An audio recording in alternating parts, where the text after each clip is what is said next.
Vicar? No, it's me. Who are you? I'm a bee. Stop messing about. Who is it? I'm a bee, and I want to pollinate you. I beg your pardon? I'd like to lift your petals. Lily, that's what I should call you. Lily, because you've got a lovely white bottom.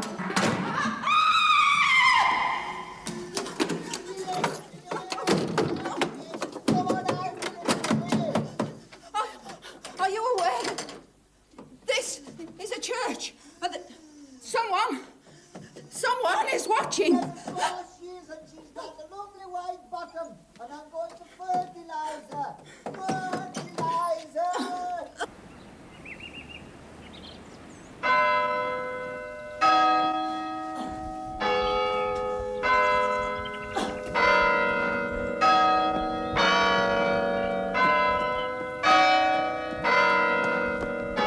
Don't you think it would have been wisest for you to have told us all this yesterday, Mrs. Pasquith? I mean, we could have asked the patrol to keep an eye open. As it is now, it's too late for us to do anything about this man, isn't it? Yes, but you see, I didn't really like to. I didn't know what people might think. I mean, he'd said all those horrible things, and I didn't know whether he might start telling lies if someone came and caught him. Lies about me, I mean. Well, they do, don't they? And after all, me being on the flower committee and everything. Well, that's why I was down there, you see. I thought that I'd nip down and see to the flowers and then take the altar cloth home ready to go to the laundrette. Well, may I just... Sorry? Could you give me a description of this man, a rough impression, maybe? Well, he must have been crouching all the time. But he certainly wasn't a young man, not from his voice, anyway. How did he speak? Oh, very bold, very impudent. Well, I told you. Yes. Was he an educated man? You might say that, yes. Well, pollinate. It's not the sort of word that someone ignorant would think of using, is it? No, I suppose not.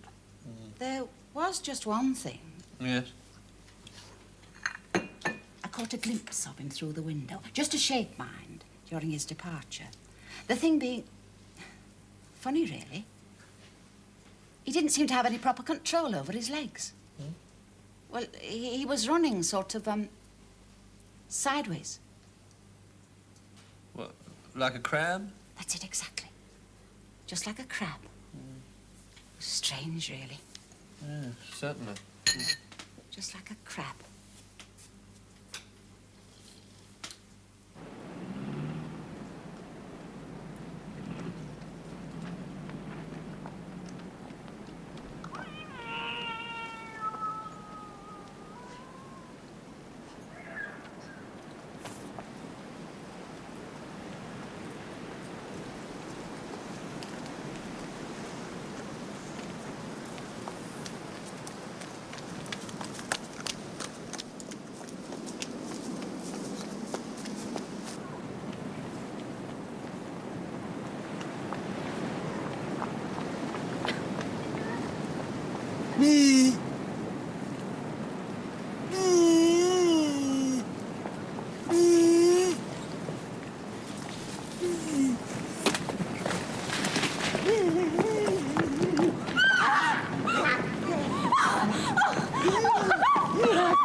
Now then, young lady.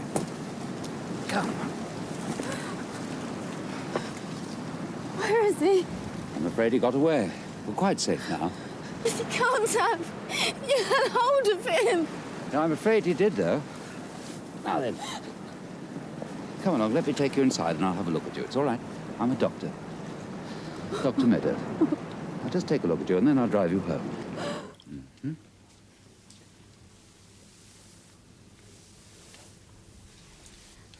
Hadn't you better ring up now? Hmm? The police. Ah.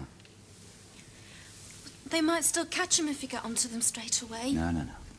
You mustn't worry.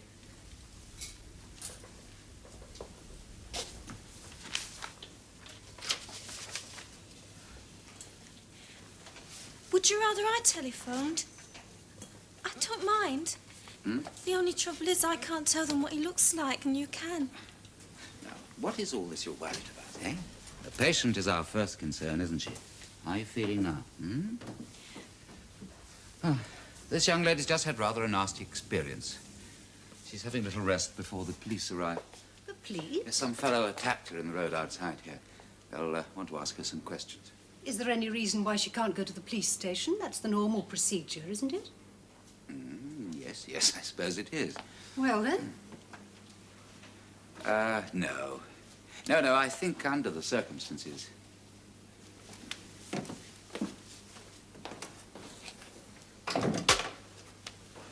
Now, are you quite sure you want the police brought in on all this? Quite sure, thank you, Doctor.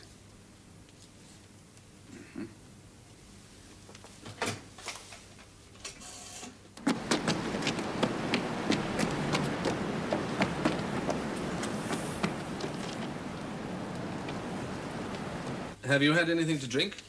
I've given her a sedative. I would have thought something hot. Do you think something in that line could be arranged? Tea, perhaps? Well, actually, it is rather awkward. It's the maid's night out. Oh, the sergeant here is very good at making tea. He'd be pleased to. I don't think that will be necessary.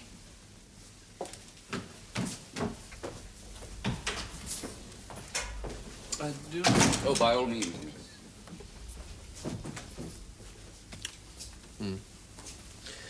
No, I'm afraid I'm going to have to ask you some questions, Miss Sweeting. Mum would be worrying her head off. We've sent someone round to the house. Now, can you give me any sort of description of the man? I can't, no. Except he was old. He felt old. Smelled old. Apart from that, the doctor can tell you. He saw him. Yes, that's true. Quite true, but not his face. But you couldn't recognize him again? No, sorry. that was the way he ran. It was sort of funny. Sideways, like a crab. Just like a crab. Morning. Morning.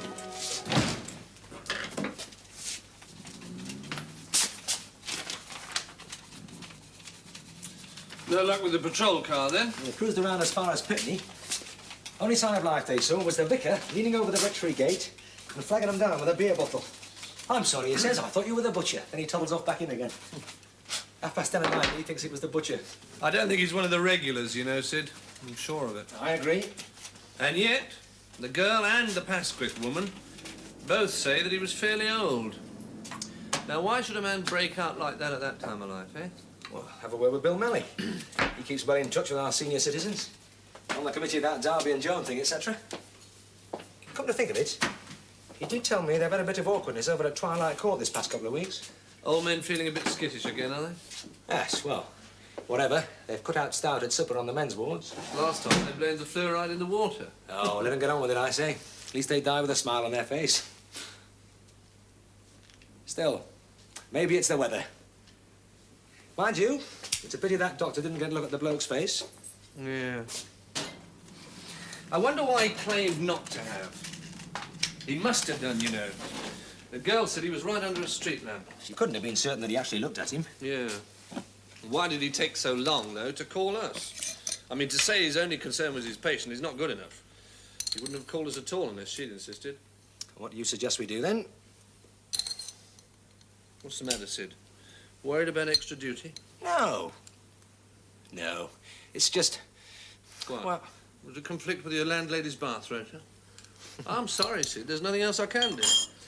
Except perhaps put on extra patrols and hope that the next time this character performs, there'll be some less circumspect citizen around than Dr. Meadow. Will there be that banner thing on the side of the coach? Yes, indeed, Mr. Malley. The Trent Street Derby and Joan Club annual outing. Splendid. I see.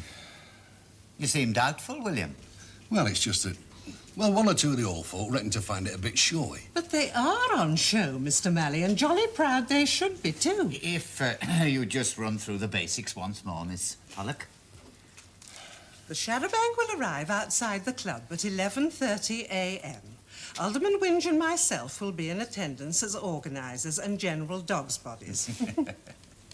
The venue is the old reservoir at Gosby Vale, where there will be a picnic lunch, games, and a competition based on the naming of wild flowers. How about drink? Lemonade aplenty. But I thought a crate of light ale had been donated for the gentleman by the Flaxborough Brewery Company. That indeed is true, William. But Miss Pollock and I considered it politic to say nothing of the donation at this moment in time. Rather, we intend to secrete the crate in the back of the luggage compartment as what you might call a reserve benefaction. It will only be withheld if circumstances suggest that undue frivolity might result. I take your mind back, William, to the year before last. Well, if there are no more points, Alderman? No. Mr. Malley? No. Mr. Wainwright. Jolly good. I declare this meeting closed at 8:37. Goodness me, is that the time? May I thank you once again, gentlemen, and say that, all in all, I am sure that we can promise our old folk that this year, like every year, will be a truly fun occasion. That twerp from the newspaper tried to buttonhole me again. Which one was that? What's his name? Popplewell, our so-called junior reporter. Now then, Sarge, he says, what's all this about the Flaxborough crab? I do wish they wouldn't talk in headlines. Apparently the old town's talking. He reckons they've got no end of stories. Who, I says? Well, he says, for a start, there's that woman in Windsor Close, Mrs. Cooper, husband on the buses. She's not complaining to us, I says. That figures, he says. And what about Mavis, what's her name, the waitress at the White Hart? Hello, I said, what's this? Another strangling? No, he says, liquor snatching. According to him, there's a peeping Tom in every corner. Women daren't go to bed. Oh. Yeah, come on. No one has slept for a fortnight down Edward Crescent and Abdication Avenue. I said to him, now look, son. I bet that pleased him. It pleased me. Now look, son. We've got 2, maybe 3 patrols out every night. All we can do is hope for the best. What more can we do? I'll have a word with Lynch, the editor. Although he's perfectly right to put the public on its guard. It's a question of how he handles it, though. Trouble with a joker like this, of course, is that he's totally unpredictable. I'll tell you this, Sid. I don't think he's a joker. His performance might have been futile up to date, but I think he's dangerous. Potentially bloody dangerous.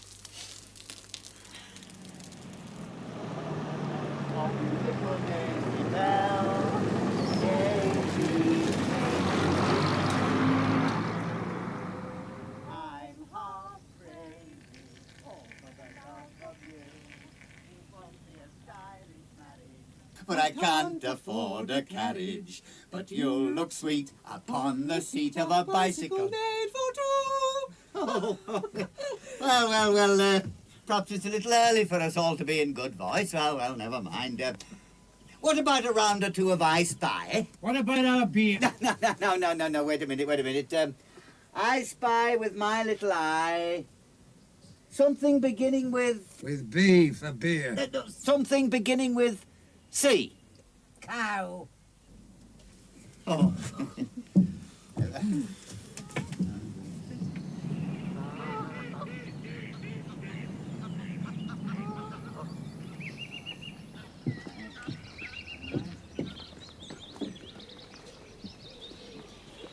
Oh, Mrs. Crunkin. Oh.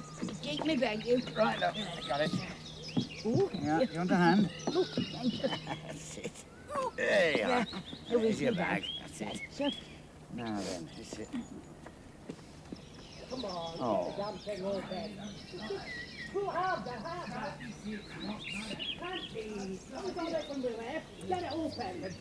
Let's kick the blooming here. You have it. No. Now, come on, lads. That's Our beer. It's our beer in there, and we're entitled to it. Here's in there.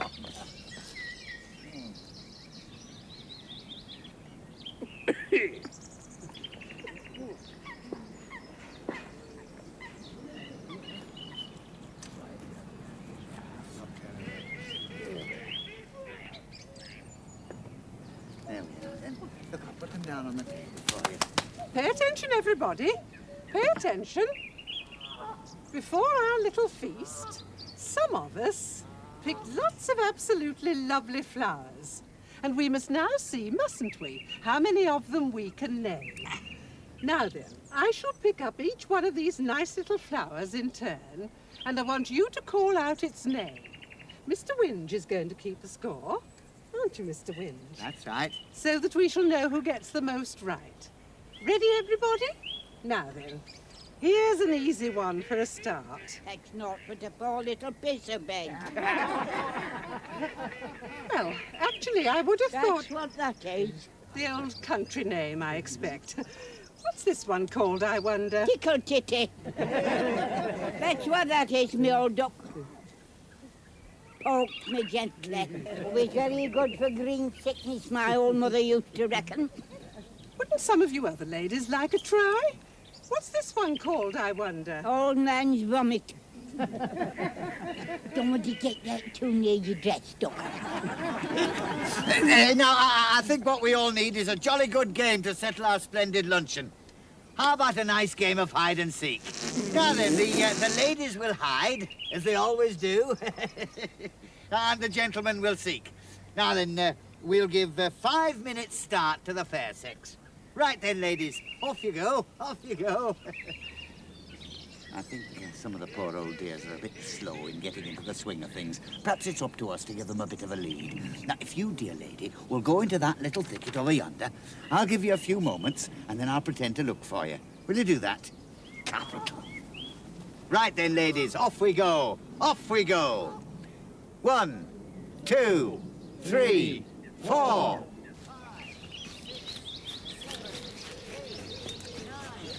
10. I'm coming!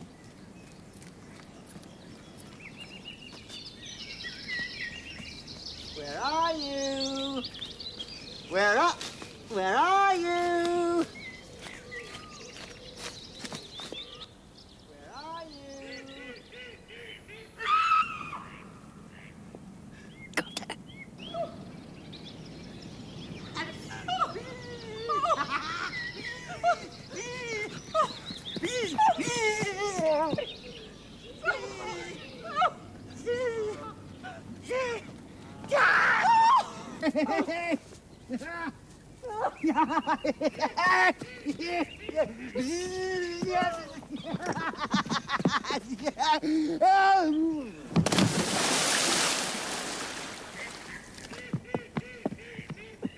What are you doing down there, Mr. Wings?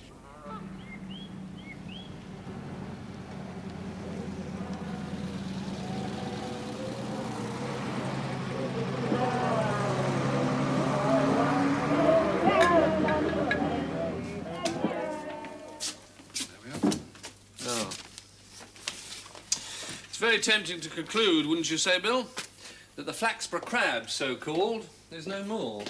Aye, certainly looks like it. He was a singularly busy fellow, was our Steve. He was on no fewer than 15 committees. Sunday school superintendent, old people's welfare visitor, magistrate. Governor of the grammar school it was. Lifeboat fund president. Chairman of that clean-up television thing. I wonder what set the old bugger off on a lark like this all of a sudden, eh? Maybe he's been at it for some time and we just haven't heard about it. Oh, come off it, Bill. The way he's been carrying on. You've caught the crab, then? Yeah, so it would seem. You can let your young lady out again now, Sid. My landlady won't be disappointed. She's been going up as far as the canal end every night this week, just on the off chance. Have you fixed the inquest yet, Bill? Yes, for tomorrow afternoon. Old Lamblby's down in Cornwall or somewhere, so I had to call out Thompson. He hasn't sat as deputy coroner since 1967. He's bloody terrified. Why? It's pretty straightforward, isn't it? You don't know who's doing the PM, then? No, who? Heineman. Oh, no.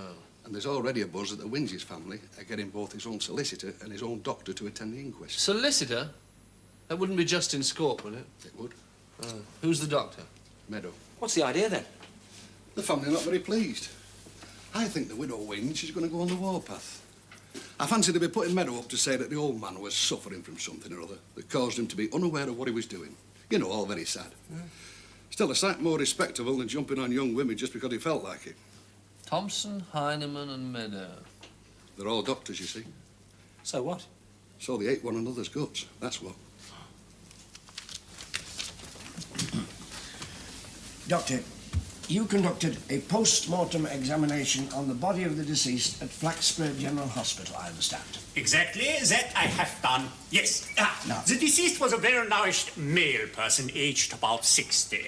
There was some evidence of circulatory deterioration, but no more than was to be expected in a man of his age. All organs were in a comparatively sound condition, and I was unable, by standard pathological techniques, to detect any significant degree of physical regression attributable to the age factor. I was able to eliminate the possibility of intervention in the form of incision, ligature, toxin, or concussion. The deceased had ingested between 6 and 7 ounces of protein and carbohydrate with traces of mineral compounds, not more than 1 hour previous to death. No part of the contents of the stomach was inconsistent with normal nutritional processes. I had observed a bruise together with adjacent abrasion in the upper area of the left hip.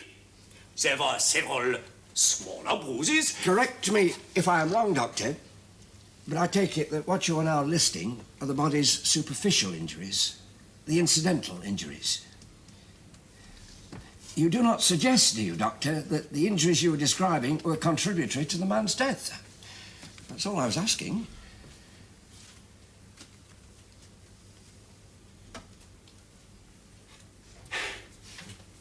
I examined the brain of the deceased and found it to be in reasonably good condition for a man of this age.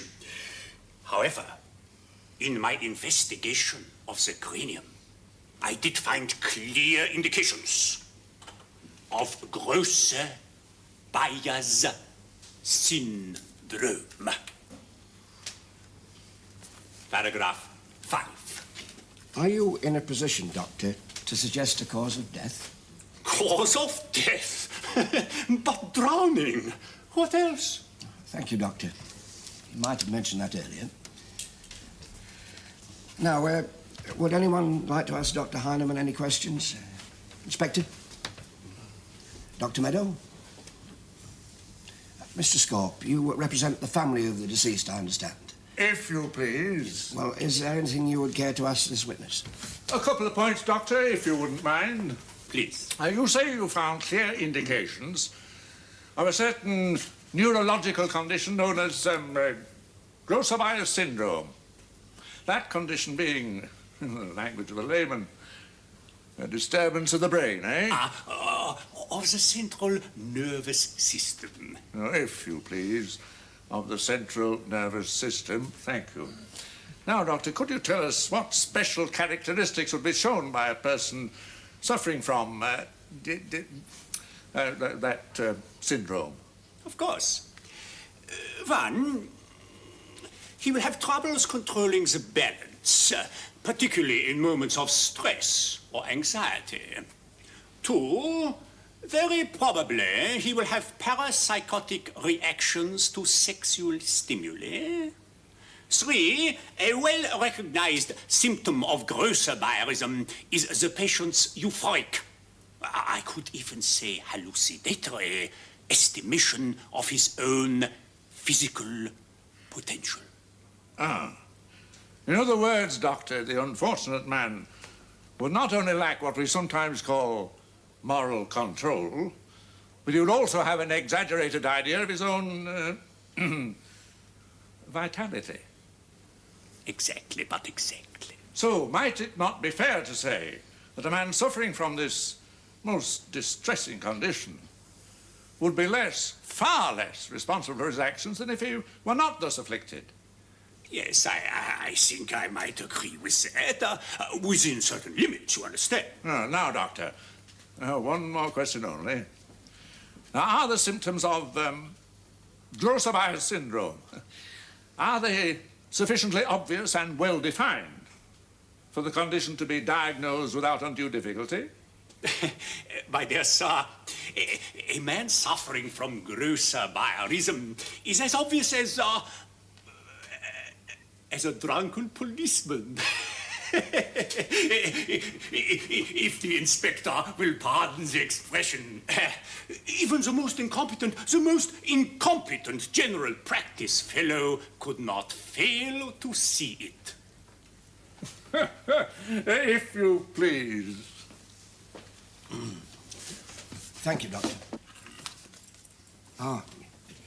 And now, Dr. Meadow, you also have other matters to attend to, I feel sure. You're under no obligation to offer evidence unless you think it will help this inquiry. You wish to be sworn?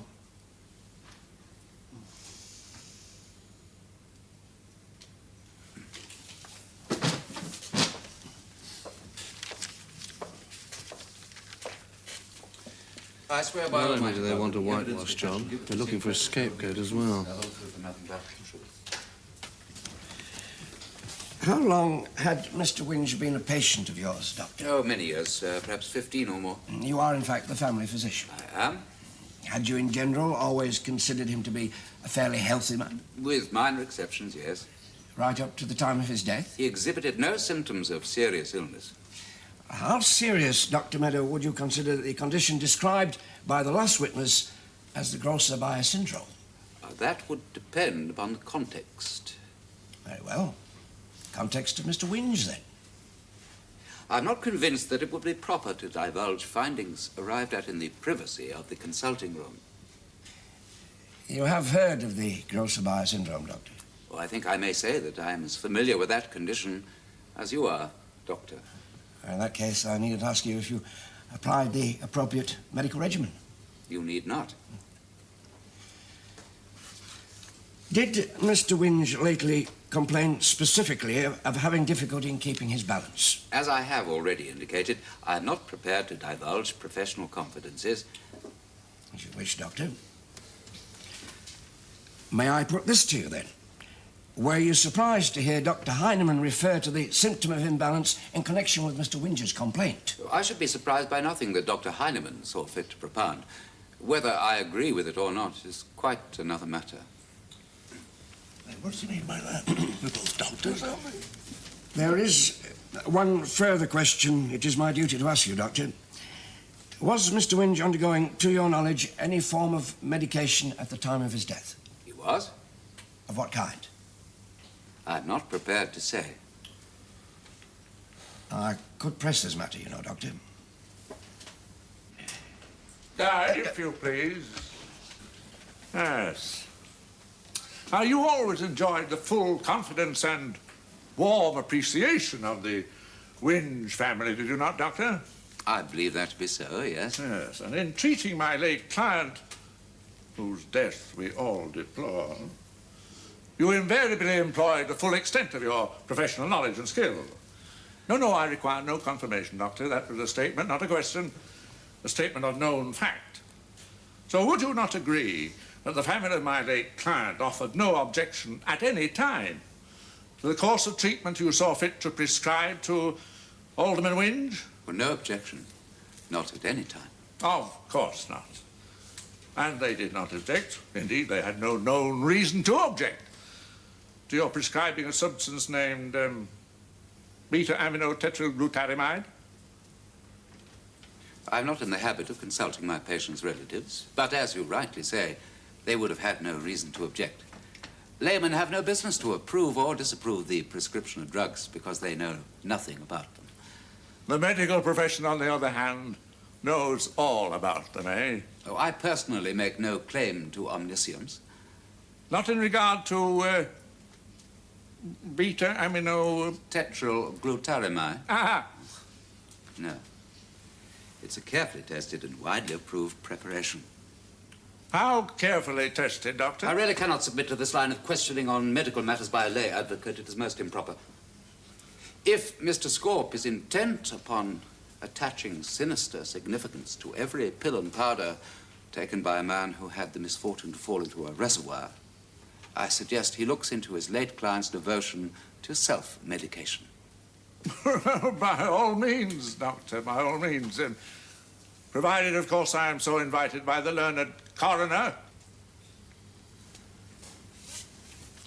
What had you in mind, Doctor? Well, not to put too fine a point upon it, Mr. Winch indulged in quack remedies. I advised against them naturally, but he tended to be headstrong in these matters.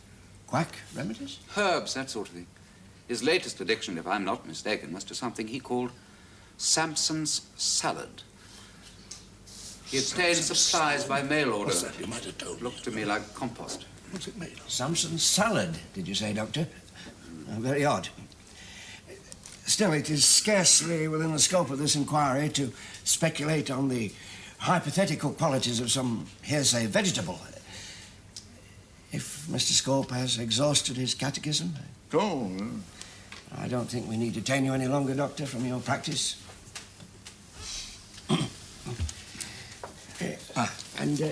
Now perhaps we should hear what Miss Bertha Pollock has to tell us. Would you kindly call Miss Pollock, Sergeant? Miss Pollock?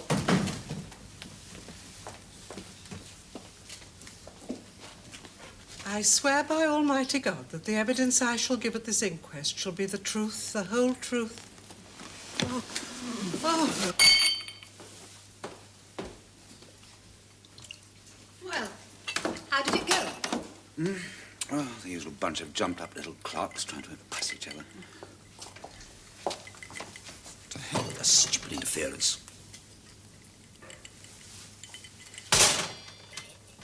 That's all right. It's all right. Death by misadventure. A poor sort of end for a member of 15 committees. Sit down, my boy, sit down. Oh, thank you, sir. I've just come from a Rotary luncheon. Now, Mr. Winge's name did crop up, of course, several times in the conversation. Oh, he'll be sadly missed. No doubt, sir. Very nasty for his wife, too, poor thing. Oh, I think she'll live it down, sir. Probably with the help of an action for damages against Dr. Meadow. Good gracious me. Whatever for? Well, I think they hope to prove, or to suggest strongly enough to impress a court anyway, that Winge's behaviour was due to his doctor's faulty prescribing. Oh, that's rather a long shot, surely. As I understand it, people only sue their doctors for, well, for leaving scissors and things inside them, not for handing out medicine. Well, it depends on the nature of the medicine, sir. I think Mr. Scorp is hinting that things were not as they should have been. Oh, well, that's Meadows' affair, not ours. These night patrols, Mr. Purbright, you're quite happy about dropping them now, are you? Aren't you, sir? As long as you're absolutely convinced that poor Winge was responsible for all these, well, these unfortunate incidents. Well, I don't think there can be any reasonable doubt, sir. The behaviour pattern was the same in every case. Yes, you don't think we ought to check back, as it were, Check each incident against Winge's availability at the time, huh? Well, he won't be accused officially of any of these things, sir. So there'll be no question of a miscarriage of justice. In any case, reluctance to speak ill of the dead is very strong in Flaxborough, as you've no doubt noticed yourself. Yes. Oh, well, it's probably just as well things turned out the way they did. It's strange, isn't it, how these little mishaps sometimes turn out to be blessings in disguise? Yeah. Yes. I think I'll celebrate with a spot of gardening. Oh? After all, sir, policemen really benefit from strokes of fate. More often than not, we have to clean up after them.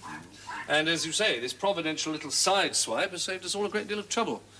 I think we can safely say that we've heard the last of the Flaxborough crab. Oh, Flaxborough. I do wish the newspapers wouldn't coin these offensive catchphrases, Mr. Purbright. Mr. Winge fell from grace into a reservoir, poor chappie. But nonetheless, he had a very distinguished record, Mr. Purbright. Well, versatile, certainly.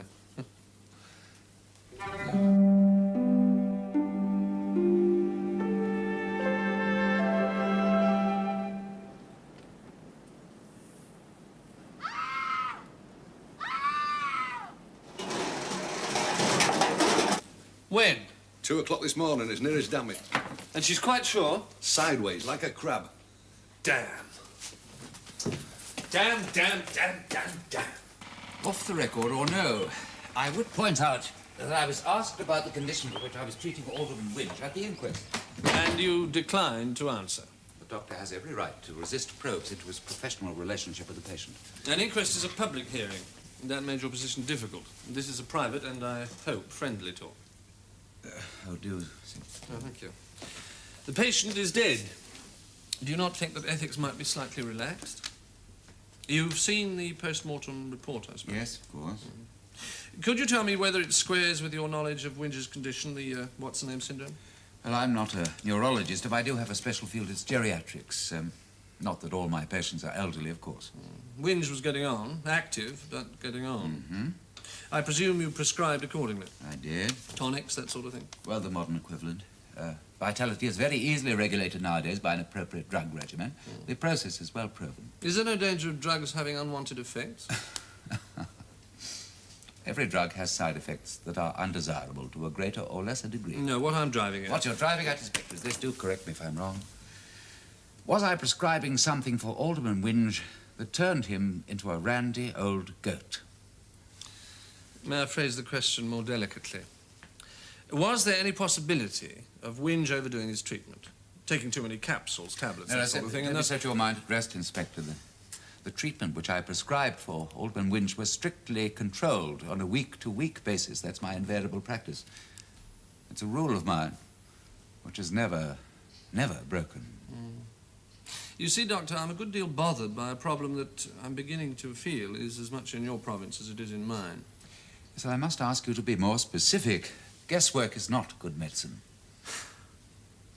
I'll be perfectly frank with you, Doctor. When we learned of the circumstances of Winch's death, we felt reasonably confident that it was he who was responsible for the attacks on the women in the town. The medical evidence seemed to confirm that opinion. And yet, within hours of his death, a young and intelligent woman reported an incident that tallied in almost every detail with what had happened before. She described how the man ran away. Sideways, of course. Well, that's inner ear trouble. It's quite common. Yes, but you do see where this leaves us. I do see that you would seem to owe poor old Winch an apology. Not quite. There's no doubt that he made a determined attack on Miss Pollock. He may well have given in to similar impulses without our knowledge. What is now certain and very disturbing is that there is someone else, perhaps several people, given to the same kind of behavior. And he or they must be found. Yes, it's a very proper sentiment, Inspector, but I really do fail to see how I can help you. You can't give me any ideas why these people should be behaving as they are. Introduce them to me, and then I might be able to offer you some sort of enlightenment. Until then, I hope you're successful. Oh, we shall be, sir. Eventually.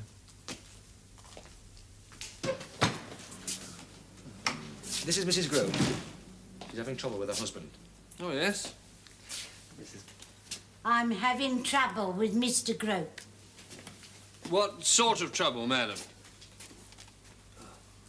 It seems he's been pestering her a bit lately. He's forever going on about his conjuggling rights. Now, that's not like Mr. Grope. He's always been a gentleman regarding the animal side of his nature. I don't know what's come over him. Well, if you mean what I think you mean, Mrs. Grope, I don't think it's a matter in which the police can really interfere. I think you might be interested in what the lady has to say, sir. In what way can we help you, Mrs. Grope? Well, he's taking something, you see. She thinks it's having an effect on him. Show the inspector.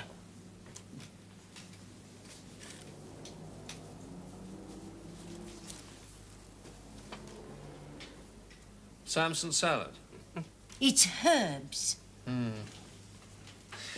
In what way is your husband's behaviour worrying you, Mrs. Grope? Well, several ways.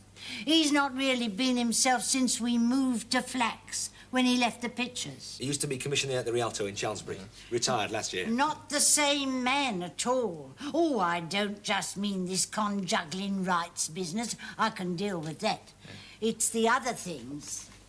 Just look what I found in the boot cupboard the other morning. Where did he get those, I'd like to know? Where indeed? Off some clotheslines, I should think. There have been reports. Is there Is there anything else you feel you ought to tell us, Mrs. Grope? He stays out late some nights, very late. Once it was nearly 1 in the morning. Does he tell you where he's been? Turned 70 in March.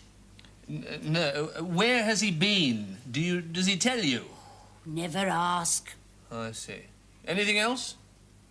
Well, just that business of the woman in the supermarket. Oh? Well, he's supposed to have interfered with her behind the shredded wheat, but there was only her word against his, and I've never known him do that before. Yeah. I think, Mrs. Grope, it might be a good idea if you had a word with his doctor. Well, I will, but he's not a man you can talk to, Dr. Meadow isn't. Very proud. Yeah. Does he see him often? Oh, once a week, regular. Having treatment, is he? Yes, pills and things. Well, I tell you what, Mrs. Grope, leave it with us, and we'll see what we can do, all right? It's not like him, you see, not like him at all, starting all this carrying on at his age. Yes. You go with the sergeant, all right? This way, madam. Yes. Oh, what about them things? Oh, I'll take charge of these. I thought you might. See Mrs. Grope home, will you? I thought you'd be interested. Good God, Sid. The whole bloody town's infested with sexual maniacs. What on earth are we going to do? I know. It's a devil. But there are 2 common factors, at least as far as Alderman Winge and ex-Commissioner Grope are concerned. 1, the stuff in this packet. That's why I knew you'd be interested. All that stuff at the inquest about Winge having taken it. Yeah. Meadow went to great pains to tell us about it, didn't they? And 2... They are both patients of the same Dr. Meadow. Ah. I'm sorry to trouble you again, sir. Oh, not at all, Inspector. I'm sure you think it necessary to sit down. Oh, thank you. Do you happen to know a man by the name of Walter Grope? Grope? I do have a patient called Grope. Walter, though, I couldn't be sure without checking. Man of 60-odd. Moved here recently from Chalmsbury, retired cinema commissioner. Oh, yes, I believe he is. Why, what about him? Well, I've advised his wife to come and have a word with you about him. His behaviour's been worrying her. What sort of behaviour? Something in the line of Winge's little weakness. An excess of vitality. You surely can't expect me to comment on that, Inspector. If Mrs. Grope sees fit to seek my professional advice, that's up to her. I don't think... I cannot discuss with you or with anyone else some hypothetical marital problem that not even my own patient has mentioned. The thing is, Doctor, and what I was hoping you could comment on, is that Mrs. Grope believes that her husband's behaviour was due to his taking his stuff called, what was it, Samson's salad. Oh, that, yes. Yeah. At the inquest, you mentioned Winge's little weakness for self-medication. You mentioned a specific herbal preparation. Wasn't it the same stuff, Samson's salad? Apparently so, yes. Oh. What do you know about it? The Winge claimed it did him good. You didn't investigate it yourself? Have it analysed or anything? Good Lord, no. Patients are always stuffing that sort of rubbish into themselves. I advised against it, naturally, but I don't think he took any notice. Might something of that sort of produce the symptoms that we discussed before? You know, loss of balance? Conceivably. Sexual stimulation? Well, certain vegetable extracts do have that effect. I'm not claiming that this particular preparation did. Yet you saw fit to mention it to the coroner, and by name. That would seem to me that you considered it suspect. I didn't want any fact overlooked that might be relevant, that's all. But the coroner didn't take the hint. No, but I'd made the point. That was enough for me. Well, by the way, Doctor, do you know of anyone else that's taking this stuff? No, I do not. None of your patients, apart from the Messrs. Winge and Grope? No. Well, thank you, sir. You've been most tolerant. My dear chap. How'd you get on? I don't know, Sid. He's a smooth devil.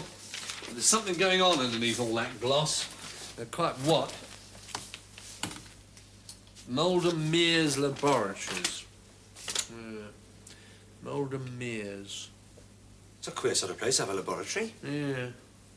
Only sign of life I ever saw out there was the postman taking a shortcut from Strawbridge to Meldham Holt. Do you know that part of the world, then? Yeah, I've got an auntie in Strawbridge. I visit her now and again. Good. You can combine business with pleasure, then. Find out about Malden Mears laboratory. Tactfully, of course. Of course. Meanwhile, I'll keep the bold Mr. Grope under surveillance. Oh, where's Harper? Don't know. Pook's in the canteen. I'll get him. No, don't bother. Trouble is, Sid, you can't be sure of anybody anymore. Something is sending half the over sixes round the twist. Until we find out what it is and who's behind it, there's precious little we can do. Good morning, my dear. This is the Managing Director of Moldham Mears Laboratories. I wish to speak to the advertising manager. Tea time. Miss Lucilla tea time. Thank you, my dear.